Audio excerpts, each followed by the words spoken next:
दोस्तों कैसे हैं आप सब। मैं एक बार फिर आपके लिए एक नई क्लास लेकर आया हूं। आज भी हमारा टॉपिक बिल्कुल डिफरेंट टॉपिक है, बिल्कुल अच्छे क्वेश्चन लेकर आया हूं। पर इस बार क्वेश्चन ऑब्जेक्टिव नहीं होंगे दोस्तों, एमसीक्यू क्वेश्चन नहीं होंगे। क्वेश्चन ऐसे हैं जो आपको बहुत ही पसंद आएंगे, क्योंकि ये क्वेश्चन एग्जाम में पूछे जाते हैं। कभी कभी क्या होता है, डेफिनेशन अगर आपको बता दी जाए तो आप क्वेश्चन की लैंग्वेज कितनी भी चेंज करके आपके सामने रख दी जाए पर आप उसको समझ जाते हैं और उसको सही टिक करके आते हैं। इसलिए मैं आपके लिए नेट बैंकिंग के बिल्कुल हटके क्वेश्चन लाया हूं। आइए देखते हैं, इनकी सीधी छोटी छोटी परिभाषा लेकर आया हूं क्वेश्चनों की।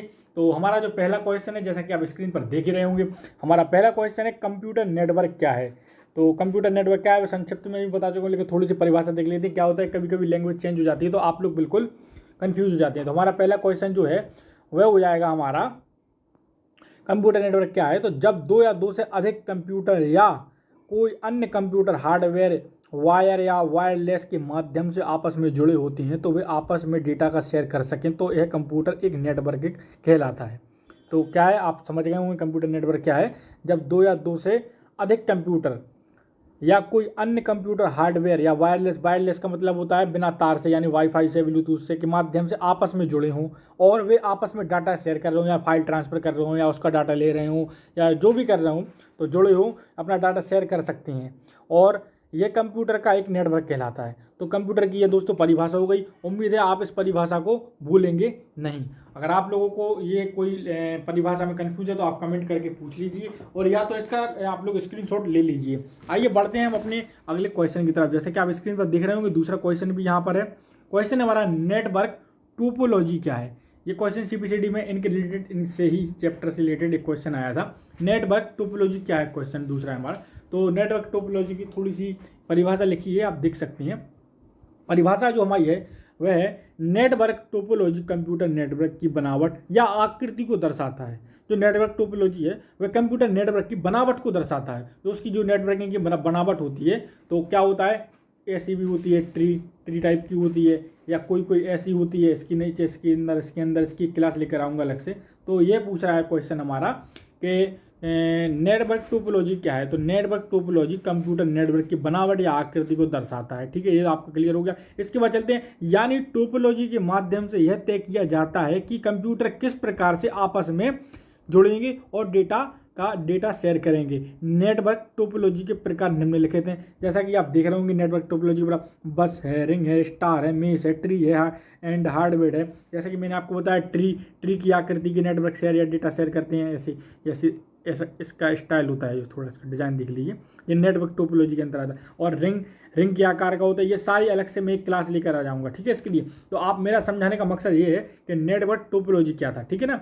आइए देखते हैं हम अपना तीसरा क्वेश्चन। दोस्तों, आप लोग चैनल को सब्सक्राइब नहीं करते हैं, चैनल पर अगर नए होते हैं तो आप लोग ना चैनल को सब्सक्राइब करते हैं, या वीडियो भी अगर आपको पसंद आती है ना लाइक करते हैं। आप लोग के लाइक और सब्सक्राइब से ही हम मोटिवेट होते हैं और इससे अच्छी क्लास, इससे अच्छा कंटेंट लाने की कोशिश करते हैं। प्लीज़ अगर आप हमारे चैनल पर नए हैं तो प्लीज़ चैनल को सब्सक्राइब कीजिए, लाइक कीजिए और वीडियो को ज़्यादा से ज़्यादा शेयर कीजिए। हमारा जो तीसरा क्वेश्चन है वह हो जाएगा नोड क्या है। देखते हैं नोड की परिभाषा क्या है। नोड की जो परिभाषा हो जाएगी दोस्तों, वह हो जाएगी कंप्यूटर नेटवर्क में। नोड से अर्थ है हर उस डिवाइस से है जो नेटवर्क से जुड़ा हो या और डाटा को सेंड, रिसीव, क्रिएट या स्टोर कर सकें। ठीक है ना, क्या कर सकता है, नोड किसे कहते हैं। तो नोड का अर्थ उस हर डिवाइस से है जो नेटवर्क से जुड़ा हो, नेटवर्क से कोई जुड़ा हो, जैसे कंप्यूटर किसी नेटवर्क से जुड़ा हो, वाईफाई के जरिए जुड़ा हो, केबल के जरिए जुड़ा हो। इसके बाद डाटा को सेंड करना, वे ब्लूटूथ के माध्यम से भी कर सकता है, मेल के माध्यम से करता है, जुड़ा हो किसी न किसी माध्यम से। डाटा को रिसीव करना, फाइल को रिसीव करना, क्रिएट करना, स्टोर करना, ये सारे इनको नोट के अंतर्गत आ जाते हैं, इनको नोट कहते हैं। आइए देखते हैं हम अपने अगले क्वेश्चन को। बहुत ही अलग क्वेश्चन लेकर आया हूँ। इसमें क्वेश्चन हमारा चौथा, लिंक क्या है। आइए देखते हैं लिंक की परिभाषा क्या है। परिभाषा है हमारी, नेटवर्क में दो डिवाइस जो आपस में डेटा शेयर कर सकते हैं। क्वेश्चन आप आंसर अच्छे से पढ़िए। नेटवर्क में दो डिवाइस जो आपस में डेटा को शेयर कर सकते हैं, उन डिवाइस के बीच के कम्युनिकेशन संपर्क चैनल को लिंक कहा जाता है। तो आप ये समझ गए होंगे, नेटवर्क में दो डिवाइस, ठीक है ना, कोई नेटवर्क मान लो, कोई भी नेटवर्क मान लीजिए, दो नेटवर्क हो गए हमारे, ठीक है ना। तो नेटवर्क में दो डिवाइस आपस में डेटा को शेयर कर सकते हैं लिंक के जरिए। ये इसको डेटा भेज सकता है, ये इसको डेटा भेज सकता है, ठीक है ना, अगर आपकी समझ में आ रही हो। इन दोनों को डेटा भेज सकता है। इसके साथ बीच की जो कम्युनिकेशन चैनल संपर्क को लिंक कहते हैं, जो कम्युनिकेशन है जो आपका जो बना रहा है कम्युनिकेशन, इसके इस नेटवर्क और इस नेटवर्क के बीच, यानी यहाँ से डेटा जा रहा है तो यहाँ तक पहुँचा रहा है, यहाँ से डेटा आ रहा है तो यहाँ तक पहुँचा रहा है, इनके बीच की कम्युनिकेशन को ही लिंक कहा जाता है। आइए देखते हैं हम अपने अगले क्वेश्चन की तरफ। हमारा जो 5वां क्वेश्चन हो जाएगा वह हो जाएगा हमारा आईपी एड्रेस क्या है। आपने बहुत बार नाम सुना होगा आईपी एड्रेस, आईपी एड्रेस का नाम क्या है, आईपी एड्रेस क्या है। तो आइए देखते हैं आज आईपी एड्रेस की परिभाषा क्या होती है। आईपी एड्रेस की जो परिभाषा है दोस्तों वह हो जाएगी, आईपी एड्रेस का पूरा नाम मैं आपको सबसे पहले बता देता हूं। आईपी एड्रेस का पूरा नाम होता है दोस्तों इंटरनेट प्रोटोकॉल, ठीक है ना दोस्तों। क्या होता है? Internet protocol. IP address network से जुड़े हर एक डिवाइस का एक यूनिक एड्रेस होता है। आईपी एड्रेस से जितने भी डिवाइस जुड़े हो, चाहे वे वाईफाई हो या कोई आईपैड हो, जितने भी हो, चाहे वे आप कंप्यूटर से नेट चला रहे हो, उसका सबका या कोई वेबसाइट, इन सारे के सारे एक ना कोई एड्रेस होते हैं। लेकिन इसमें क्वेश्चन क्या है, आईपी एड्रेस क्या है। तो आईपी एड्रेस का फुल फॉर्म आपको मालूम चले गया होगा। आईपी एड्रेस का फुल फॉर्म होता है इंटरनेट प्रोटोकॉल, ठीक है ना दोस्तों। और इसके बाद आईपी एड्रेस नेटवर्क से जुड़े हर एक डिवाइस का एक यूनिक एड्रेस होता है, जिसके माध्यम से डिवाइस आपस में संपर्क स्थापित करती है और डाटा का आदान प्रदान करती है। क्या है दोस्तों? यहाँ से देखिए आईपी एड्रेस नेटवर्क से जुड़े हर एक डिवाइस का एक यूनिक एड्रेस होता है। सबसे पहला सबका एक यूनिक एड्रेस होता है। इसके बाद जिसके माध्यम से डिवाइस आपस में संपर्क स्थापित करती है। क्या करती है? आपस में संपर्क स्थापित करते हैं। यानी मैंने आपको ऊपर बताया था, ये दो डिवाइस आपस में संपर्क स्थापित करते हैं और डाटा का आदान प्रदान करते हैं। ठीक है, क्या करते हैं दोस्तों? डाटा का आदान प्रदान करते हैं। अगर आपको समझ में आ गया होगा, आप लोग इनके स्क्रीनशॉट लेके बाद में भी इनको पढ़ सकते हैं। आइए देखते हैं 6वां क्वेश्चन। हमारा जो 6वां क्वेश्चन है वह है सबनेट मार्क्स क्या है। सबनेट मार्क्स क्या है, आइए देखते हैं इनके ऑप्शन दोस्तों, इसकी डेफिनेशन क्या होती है।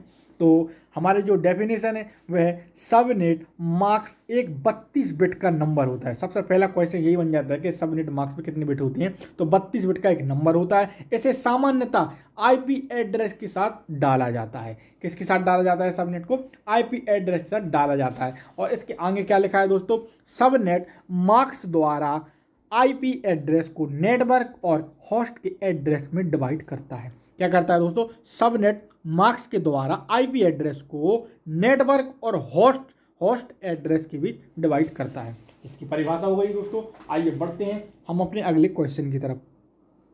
हमारा जो 7वां हो जाएगा, 7वां क्वेश्चन है हमारा दोस्तों, स्टैटिक एंड डायनामिक आईपी क्या है। स्टैटिक एंड डायनामिक आईपी क्या है, आइए देखते हैं इसकी परिभाषा क्या है। जब किसी कंप्यूटर या डिवाइस एक आईपी एड्रेस को एसोसिएशन कर दिया जाता है तो वह स्टैटिक आईपी एड्रेस कहलाता है। तो क्या कहलाता है दोस्तों? क्वेश्चन क्या है, स्टैटिक एंड डायनामिक क्या है। तो पहले स्टेटस देखते हैं। जब किसी कंप्यूटर या डिवाइस का आईपी एड्रेस को एसोसिएशन कर दिया जाता है, ठीक है, क्या कर दिया जाता है? एसोसिएशन कर दिया जाता है, तो एक स्टैटिक आईपी कहलाता है। क्या कहलाता है? एक स्टैटिक आईपी कहलाता है। इसके बाद डायनामिक की देखते हैं। डायनामिक की परिभाषा क्या है दोस्तों? डायनामिक की परिभाषा है, डायनामिक आई वह होता है जिसमें किसी कंप्यूटर या डिवाइस को कंप्यूटिंग डिवाइस के द्वारा खुद से कोई आईपी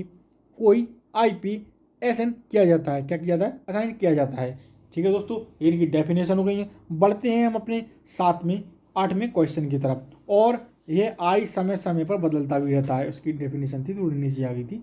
हमारा जो 8वां क्वेश्चन है, व्हाट इज गेटवे, यानी गेटवे क्या है। ठीक है दोस्तों, देखते हैं गेटवे क्या है। परिभाषा है, गेटवे एक नेटवर्किंग हार्डवेयर होता है। सबसे पहले क्वेश्चन यही बनता है कि गेटवे क्या है। गेटवे क्या है दोस्तों? गेटवे एक नेटवर्किंग हार्डवेयर होता है। देखिए, नेटवर्किंग के जो क्वेश्चन होते हैं आजकल सभी परीक्षाओं में पूछे जा रहे हैं। सीपीसीटी में भी पूछे जा रहे हैं, सी और CCC में भी पूछे जा रहे हैं। और यहाँ अभी जो न्यायालय की जितनी भी परीक्षाएं होती हैं उनमें भी नेटवर्किंग से सबसे ज़्यादा क्वेश्चन पूछे जाते हैं। इसलिए आप लोग थोड़ा इसको मन लगा कर देखिए और इनके स्क्रीनशॉट ले लीजिए, या अगर नोट्स बना रहे हैं तो क्लास को पुश करके नोट्स भी बना सकते हैं। इसके बाद गेटवे क्या है? गेटवे एक नेटवर्किंग हार्डवेयर होता है जो दो नेटवर्क के बीच कनेक्टिविटी को स्थापित करता है। दो नेटवर्क के बीच कनेक्टिविटी को स्थापित करता है। इसे आप किसी नेटवर्क को एंट्री या एग्जिट पॉइंट भी कह सकते हैं। क्या कह सकते हैं दोस्तों? इसे आप नेटवर्क को एंट्री या एग्जिट पॉइंट भी कह सकते हैं। आइए देखते हैं हम इसी के साथ अपना अगला क्वेश्चन। हमारा जो 9वां क्वेश्चन हो जाएगा दोस्तों, वह हो जाएगा हमारा रूटर क्या है, राउटर क्या है। आइए देखते हैं इनके ऑप्शन क्या, इसकी परिभाषा देखते हैं। परिभाषा है हमारी, राउटर एक नेटवर्किंग डिवाइस होता है। राउटर क्या होता है दोस्तों? राउटर एक नेटवर्किंग डिवाइस होता है। सबसे पहले क्वेश्चन यही बन जाता है कि राउटर किसे कहते हैं। तो राउटर किसे कहते हैं? एक नेटवर्किंग डिवाइस होता है जो दो अलग अलग नेटवर्क के बीच डाटा सेंड और रिसीव करता है। क्या करता है? दो अलग अलग नेटवर्कों के बीच डेटा को रिसीव्ड और सेंड करता है, यानी दो अलग अलग नेटवर्कों को जोड़ता है। सीधा हो जाएगा, दो अलग अलग नेटवर्कों को जोड़ता है और डेटा का बीच सेंड और रिसीव करता है डेटा को। आइए देखते हैं हम अपना 10वां क्वेश्चन। हमारा जो 10वां क्वेश्चन हो जाएगा वह हो जाएगा एक्सेस पॉइंट क्या होता है। एक्सेस पॉइंट क्या होता है? एक्सेस पॉइंट की परिभाषा देखते हैं। स्विच एक नेटवर्किंग डिवाइस है। ठीक है दोस्तों, स्विच क्या है? स्विच एक नेटवर्किंग डिवाइस है जिसका उपयोग कंप्यूटर नेटवर्कों को तैयार करने में किया जाता है। स्विच के द्वारा विभिन्न डिवाइसों को आपस में केबल के द्वारा जोड़कर कंप्यूटर नेटवर्क बनाया जाता है। ठीक है दोस्तों, यहाँ पर एक क्वेश्चन एक्सेस पॉइंट जो आ रहा है लिखा, उसको स्विच देखते हैं। ठीक है, ये डेफिनेशन थोड़ी अलग हो गई है। क्या है स्विच? क्या है? स्विच एक नेटवर्किंग डिवाइस है जिसका उपयोग कंप्यूटर, जिसको समझ में नहीं आ रहा तो स्विच है। ठीक है दोस्तों, अगर इंग्लिश में नहीं आ रहा तो क्वेश्चन क्या आता है? स्विच क्या है? स्विच क्या है? स्विच एक नेटवर्किंग डिवाइस है जिसका उपयोग कंप्यूटर नेटवर्कों को तैयार करने में किया जाता है। स्विच के द्वारा ही विभिन्न डिवाइसों को आपस में केबल के द्वारा जोड़कर एक कंप्यूटर नेटवर्क बनाया जाता है। ये इसकी डेफिनेशन है स्विच की। किसकी है दोस्तों? स्विच की डेफिनेशन है। इसके बाद स्विच होता क्या है, ये वही का वही क्वेश्चन। हमारा जो 12वां क्वेश्चन हो जाएगा वह हो जाएगा हमारा फायर वॉल क्या है। तो आइए देखते हैं फायर वॉल की डेफिनेशन क्या है। ये क्वेश्चन बहुत पूछा जाता है, फायर वॉल क्या है। फायर वॉल एक नेटवर्क सिक्योरिटी डिवाइस है। क्या है दोस्तों? सबसे पहले फायर वॉल एक नेटवर्क सिक्योरिटी डिवाइस है। ठीक है, नेटवर्क सिक्योरिटी डिवाइस है जिसे नेटवर्क के एंट्री पॉइंट पर इंस्टॉल किया जाता है। नेटवर्क के एंट्री पॉइंट पर इंस्टॉल किया जाता है ताकि यह नेटवर्क में आ रहे और बाहर जा रहे ट्रैफिक को स्कैन कर सके और नेटवर्क को बाहरी अनट्रस्टेड नेटवर्क से सुरक्षित रख सके। ठीक है, ये फायरवॉल की हमारी डेफिनेशन हो गई। देखते हैं हम अपने अगले क्वेश्चन को। 7 तारीख का जो सीपीसीटी का पेपर था, 7 अगस्त का, सुबह वाली शिफ्ट का, उसमें बीपीएन का फुल फॉर्म पूछा गया था। आपको मालूम होगा जिस कैंडिडेट या जिस स्टूडेंट ने सीपीसीटी का 7 अगस्त की सुबह वाली शिफ्ट में पेपर दिया होगा तो वह उसको देख रहा होगा इस क्वेश्चन को कि बीपीएन क्या होता है। तो बीपीएन का फुल फॉर्म क्या था, ये क्वेश्चन उसने देखा होगा। आइए देखते हैं बीपीएन क्या है। तो बीपीएन का फुल फॉर्म सबसे पहले क्या होता है? Virtual private network. क्या होता है दोस्तों? Virtual private network. ये हो गया है बीपीएन का फुल फॉर्म। अब इसके बाद बीपीएन का उपयोग किसके लिए किया जाता है? बीपीएन है क्या? तो आइए देखते हैं। इसके उपयोग से रिमोट यूजर कंपनी के नेटवर्क से कनेक्ट हो पाते हैं। क्या होता है? रिमोट यूजर कंपनी के नेटवर्क से कनेक्ट हो पाते हैं। यदि आप कंपनी में मौजूद नहीं हैं लेकिन कंपनी के इंटरनल नेटवर्क से जुड़ना चाहते हैं तो आप ऐसा उपयोग बीपीएन का उपयोग कर सकते हैं। यानी अगर सरल भाषा में आपसे कहना चाहूँ तो बीपीएन क्या होता है? किसी भी कंट्री की नेटवर्क से डायरेक्ट जुड़ सकता है, ये आपके मोबाइल पे चला सकते हैं। आइए बढ़ते हैं हम अपने 14वें क्वेश्चन पर। डोमेन क्या है? आइए देखते हैं। डोमिनोज पिज्जा वाला नहीं, डोमेन। डोमेन क्या होता है देखते हैं हम अपना 14वां क्वेश्चन। हमारा जो 14वां क्वेश्चन की परिभाषा है वो हो जाएगी, डोमेन एक क्लाइंट सर्वर नेटवर्क होता है। क्या होता है? सबसे पहले ये देख लीजिए, एक क्लाइंट सर्वर नेटवर्क होता है। किसी भी क्वेश्चन की कोई भी डेफिनेशन जब आप पढ़ें तो उसको पॉइंट बाय पॉइंट बना लें। First point, second point, third point, इससे आपको कितनी भी बड़ी परिभाषा हो आपको आराम से वह याद हो जाएगी। तो मैं कैसे आपको ये बता रहा हूँ, एक बार आप देख लीजिए। जैसे ये है, डोमेन क्या है? तो डोमेन एक सर्वर क्लाइंट है। एक पॉइंट हो गया, क्या है? एक सर्वर। डोमेन एक क्लाइंट सर्वर नेटवर्क है। क्या है दोस्तों? Client server network. ये एक पॉइंट हो गया। इसके बाद बढ़ते हैं, जिसमें विभिन्न कंप्यूटर, प्रिंटर तथा दूसरी नेटवर्क डिवाइस को एक ग्रुप में रखा जाता है। ये दूसरा पॉइंट हो गया। आप बना सकते हैं इसे, या अगर आपको जैसे में भी सही लग रहा हो आप वैसा भी कर सकते हैं। इसके बाद चलते हैं, इस ग्रुप को डोमेन, यहाँ से इस ग्रुप को डोमेन कंट्रोलर सर्वर के द्वारा सेंट्रली मैनेज किया जाता है। डोमेन नेटवर्क में कोई भी यूजर किसी भी कंप्यूटर पर अपना यूजर अकाउंट एक्सेस करने का काम कर सकता है। डोमेन नेटवर्क को अक्सर ऑफिस एनवायरनमेंट के लिए तैयार किया जाता है। ये इसकी सारी डेफिनेशन हो गई। आप चाहें तो इसका स्क्रीनशॉट लेकर देख सकते हैं। आइए बढ़ते हैं हम अपने 15वें क्वेश्चन की तरफ। हमारा जो 15वां क्वेश्चन हो जाएगा वह हो जाएगा वर्क ग्रुप क्या है। वर्क ग्रुप क्या है, देखते हैं। क्वेश्चन नया है पर अच्छा है। इसमें कंप्यूटर को यूजर अपने अनुसार मैनेज करता है। क्या करता है इसमें? कंप्यूटर यूजर को अपने अनुसार मैनेज करता है, यानी हर कंप्यूटर को इंडिविजुअल मैनेज करता है। वर्कबुक में यूजर किसी दूसरे कंप्यूटर पर अपना यूजर अकाउंट एक्सेस नहीं कर पाता है। क्या कर पाता है दोस्तों? वर्कबुक यूजर में किसी दूसरे कंप्यूटर पर अपना यूजर अकाउंट एक्सेस नहीं कर पाता है, वहां पर वो उसको ओपन नहीं कर सकता है। इसके बाद आपके घर पर रखा कंप्यूटर वर्कबुक कंप्यूटर ही होता है। सबसे बड़ी बात क्या होता है दोस्तों, घर में रखा कंप्यूटर क्या कहलाता है? अगर ऑप्शन आ जाए तो वर्कबुक टिक करके आइएगा, ठीक है। पीसी है वो अलग चीज है, उसका अलग मैटर, पीसी उसको अलग बोलते हैं। इसके बाद चलते हैं हम अपने 16वें क्वेश्चन की तरफ। हमारा जो 16वां क्वेश्चन हो जाएगा वह हो जाएगा डीएनएस क्या है। डीएनएस की परिभाषा देख लेते हैं। डीएनएस का सबसे पहले पूरा नाम क्या होता है? डीएनएस का पूरा नाम होता है दोस्तों, जैसा कि आप देख रहे होंगे, डोमेन नेम सिस्टम। क्या होता है? डोमेन नेम सिस्टम हमारा डीएनएस का फुल फॉर्म होता है। इसके बाद इसका काम डोमेन नेम को आईपी एड्रेस में बदलना। क्या होता है दोस्तों? डोमेन नेम को आईपी एड्रेस में बदलना होता है डीएनएस का कार्य। इसे आप इंटरनेट की फोन बुक भी कह सकते हैं। क्वेश्चन आ सकता है इंटरनेट की फोन बुक किसे कहते हैं? तो डीएनएस को कहते हैं। और डीएनएस का फुल फॉर्म क्या होता है? Domain name system. क्या होता है डीएनएस का full form? Domain name system. आइए आगे देखते हैं। डीएनएस के द्वारा कंप्यूटर डोमेन नेम को आईपी एड्रेस में बदल पाता है। क्या है दोस्तों? फिर से देख लेते हैं। क्या करता है? लास्ट ऑप्शन था हमारा, डीएनएस के द्वारा ही कंप्यूटर डोमेन नेम को आईपी एड्रेस में बदल पाता है। ये इसकी डेफिनेशन होगी, बहुत इंपॉर्टेंट डेफिनेशन है। आइए देखते हैं हम अपना 17वां क्वेश्चन। हमारा जो 17वां क्वेश्चन है वो हो जाएगा डीएचसीपी क्या है। डीएचसीपी क्या है? सबसे पहले डीएचसीपी का फुल फॉर्म देखते हैं। डीएचसीपी का पूरा नाम होता है डायनामिक होस्ट कॉन्फ़िगरेशन प्रोटोकॉल। क्या होता है दोस्तों? Dynamic host configuration protocol. इसका मुख्य कार्य नेटवर्क से जुड़े सभी कंप्यूटर या डिवाइस को एक यूनिक आईपी एड्रेस असाइन करता है, ताकि सभी डिवाइस आपस में कम्युनिकेट कर सकें। ये हमारा डीएचसीपी का फुल फॉर्म हो गया, उसकी परिभाषा हो गई। आइए देखते हैं हम अपना 18वां क्वेश्चन। हमारा जो 18वां क्वेश्चन हो जाएगा वह हो जाएगा बैंडविड्थ। बैंडविड्थ क्या है? तो आइए देखते हैं बैंडविड्थ क्या है। हमारा जो डेफिनेशन हो जाएगा वह हो जाएगा बैंडविड्थ शब्द से तात्पर्य किसी नेटवर्क या इंटरनेट कनेक्शन की अधिकतम ट्रांसमिशन क्षमता से है। किससे है दोस्तों? नेटवर्क या इंटरनेट की कनेक्शन की अधिकतम ट्रांसमिशन क्षमता से इसके द्वारा मापा जाता है।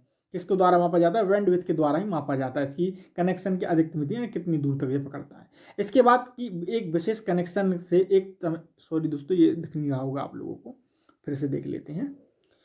तो बैंडविड्थ शब्द से तात्पर्य किसी नेटवर्क या इंटरनेट कनेक्शन की अधिकतम ट्रांसमिशन क्षमता से है। इसके द्वारा मापा जाता है कि एक विशेष कनेक्शन में एक तय समय के भीतर अधिकतम कितना डाटा ट्रांसफर किया जा रहा है। ठीक है, ये हमारी बैंडविड्थ की हमारी पूरी परिभाषा हो गई है। इसके बाद देखते हैं अगला क्वेश्चन। अगला जो क्वेश्चन हो जाएगा वह आप देख ही रहे होंगे, वह हो जाएगा HTTP। इसका फुल फॉर्म मैं आपको कई बार बता चुका हूं। अगर आपको इसका फुल फॉर्म मालूम है तो आप टाइप करके कमेंट बॉक्स में जरूर बताएं। HTTP का फुल फॉर्म होता है, सबसे पहले फुल फॉर्म देखते हैं, हाइपर टेक्स्ट मार्कअप। सॉरी दोस्तों, HTTP का फुल फॉर्म होता है हाइपर टेक्स्ट ट्रांसफर प्रोटोकॉल। क्या होता है दोस्तों? Hyper text transfer protocol. यह एक प्रोटोकॉल वेब कंटेंट के लिए जिम्मेदार है, यानी इसके माध्यम से वेब ब्राउज़र तथा वेब सर्वर के बीच संपर्क स्थापित होता है। ये HTTP की फुल फॉर्म हो गई है। आइए चलते हैं हम अपने 20वें क्वेश्चन की तरफ। हमारा जो 20वां क्वेश्चन हो जाएगा वह हो जाएगा HTTPS क्या है। HTTPS का सबसे पहले फुल फॉर्म देखते हैं। HTTP का फुल फॉर्म होता है दोस्तों हाइपर टेक्स्ट ट्रांसफर प्रोटोकॉल। क्या होता है दोस्तों? Hyper text transfer protocol. कई बार मैं आपको इसका फुल फॉर्म बता चुका हूँ, hyper text transfer protocol source, S लगा है, ठीक है, सोर्स होता है। और यह HTTPS का ही दूसरा रूप है, HTTP का ही दूसरा रूप है। किसका है दोस्तों? HTTP का ही दूसरा रूप है HTTPS, ठीक है। और इसके बाद दूसरा रूप है जिसमें डेटा की सिक्योरिटी बढ़ जाती है, इसे आप HTTP का सिक्योर वर्जन भी कह सकते हैं, ठीक है। ये हमारी HTTPS की फुल फॉर्म पूरी परिभाषा हो गई, ये फुल फॉर्म हो गई। आप इसका स्क्रीनशॉट ले सकते हैं क्योंकि ये बहुत ही इंपॉर्टेंट है। देखते हैं हम अपना 21वां क्वेश्चन। हमारा जो 21वां क्वेश्चन हो जाएगा वह हो जाएगा FTP क्या है? FTP का फुल फॉर्म मैं आपको कई बार बता चुका हूँ, आज इसकी परिभाषा भी देख लेते हैं ये क्या होती है। FTP का फुल फॉर्म होता है फाइल ट्रांसफर प्रोटोकॉल। क्या होता है दोस्तों? फाइल ट्रांसफर प्रोटोकॉल, ये FTP का फुल फॉर्म हो गया। यह एक नेटवर्क प्रोटोकॉल है जिसके उपयोग से नेटवर्क में फाइल्स को क्लाइंट सर्वर के बीच शेयर किया जाता है। ये इसकी FTP की परिभाषा हो गई है। आइए चलते हैं हम इसी के साथ अपने अगले क्वेश्चन की तरफ। हमारा जो अगला क्वेश्चन है 22वां, वह है प्रोटोकॉल क्या है? प्रोटोकॉल क्या है? देखते हैं प्रोटोकॉल की परिभाषा क्या है। प्रोटोकॉल से अर्थ है उन तय नियमों से है जो डिजिटल कम्युनिकेशन के लिए बने हैं। प्रोटोकॉल के माध्यम से ही नेटवर्क में डिवाइस आपस में जुड़ पाते हैं और डेटा ट्रांसफर कर पाते हैं। यह हमारी पूरी इसकी परिभाषा हो चुकी है। आइए बढ़ते हैं हम इसी के साथ अपनी अगले क्वेश्चन की तरफ। दोस्तों, अगर आप CPCET की तैयारी कर रहे हैं या और कोई अन्य परीक्षा की तैयारी कर रहे हैं तो ये क्वेश्चन आपके लिए बहुत ही महत्वपूर्ण हो जाएंगे। टाइपिंग पर ध्यान दीजिए। जिन कैंडिडेट को इस बार CPCET का एग्जाम देना है वो मेरी सारी क्लासें देख लें, या अगर उनके नोट्स बन गए तो नोट्स के साथ एक चीज़ और आपको प्लस करनी है, सेल्फ स्टडी बहुत ही ज़रूरी होती है। आप कोई भी क्लास लें, या मेरी क्लास लें, आप किसी की भी क्लास ले लें, पर सेल्फ स्टडी बहुत ही ज़रूरी हो जाती है। इसके साथ आपको सारा सिलेबस देखना है। हमारे पास जो उसका सिलेबस है CPCET का, उन सिलेबस को मैच करना है, और जिस आपका सिलेबस के अंदर से जौन सा भी आपके टॉपिक कंप्लीट हो गए उनको छोड़कर आगे की तैयारी करिए। आइए देखते हैं हम अपना 23वां क्वेश्चन। प्रॉक्सी सर्वर क्या है? प्रॉक्सी सर्वर क्या है? एक सॉफ्टवेयर या एक कंप्यूटर होता है। प्रॉक्सी क्या है? प्रॉक्सी एक सॉफ्टवेयर या एक कंप्यूटर होता है जिसके उपयोग से नेटवर्क में किसी बाहरी अनऑथराइज्ड कनेक्शन को घुसने से रोका जाता है, ठीक है। किसी अनऑथराइज्ड कनेक्शन को घुसने से रोका जाता है प्रॉक्सी के द्वारा। यह एक क्लाइंट कंप्यूटर तथा सर्वर के बीच गेटवे का काम करता है। क्या करता है दोस्तों? यह एक क्लाइंट कंप्यूटर तथा सर्वर के बीच गेटवे का काम करता है। देखते हैं हम अपना 24वां क्वेश्चन। 24वां क्वेश्चन दोस्तों थोड़ा मिस्टेक हो गया है, यहाँ पर इसको काट देते हैं नहीं तो आप लोग कन्फ्यूज हो जाए। 24वां क्वेश्चन है मैक क्या है? मैक, तो मैक का फुल फॉर्म बताना है। मीडिया एक्सेस कंट्रोल मैक का फुल फॉर्म होता है। किसका दोस्तों? MAC, मीडिया एक्सेस कंट्रोल होता है। यह किसी डिवाइस का एक यूनिक एड्रेस होता है। इसे आप डिवाइस की पहचान भी कह सकते हैं क्योंकि यह किसी भी दो अलग अलग डिवाइसों को एक जैसा मैक एड्रेस नहीं होता है। आइए बढ़ते हैं हम अपने आज के आखिरी क्वेश्चन पर। आज के लिए हमारे 25 क्वेश्चन थे। आज का जो हमारा लास्ट क्वेश्चन है वह है SMTP क्या है? यह भी बहुत इंपॉर्टेंट क्वेश्चन है। तो SMTP क्या है? सबसे पहले इसकी फुल फॉर्म देखना बहुत जरूरी है। मैं आपको बता चुका हूं, फिर भी इसकी फुल फॉर्म देख लेते हैं। फुल फॉर्म हो जाएगी हमारी सिंपल मेल ट्रांसफर प्रोटोकॉल। क्या हो जाएगी दोस्तों? SMTP की full form simple mail transfer protocol. यह एक TCP या IP आधारित एप्लीकेशन लेयर प्रोटोकॉल है जिसका कार्य ईमेल को क्लाइंट से ईमेल सर्वर तक पहुंचाना है। ये हमारी SMTP की फुल फॉर्म होगी। उम्मीद है दोस्तों क्लास आपको अच्छी लगी होगी। मिलते हैं हम अपनी अगली क्लास में। आपसे फिर एक बार मैं कहना चाहूँगा, अगर आप हमारे चैनल पर नए हैं तो प्लीज़ चैनल को सब्सक्राइब कीजिए, क्योंकि आप लोग आते हैं वीडियो को देखते हैं। अगर आपको वीडियो अच्छी लगी तो आप लाइक कीजिए और चैनल को सब्सक्राइब जरूर कीजिए, क्योंकि आपके सब्सक्राइब से ही हम मोटिवेट होते हैं और क्लास लेकर आते हैं। मिलते हैं हम अपनी अगली क्लास में, तब तक के लिए दोस्तों नमस्कार।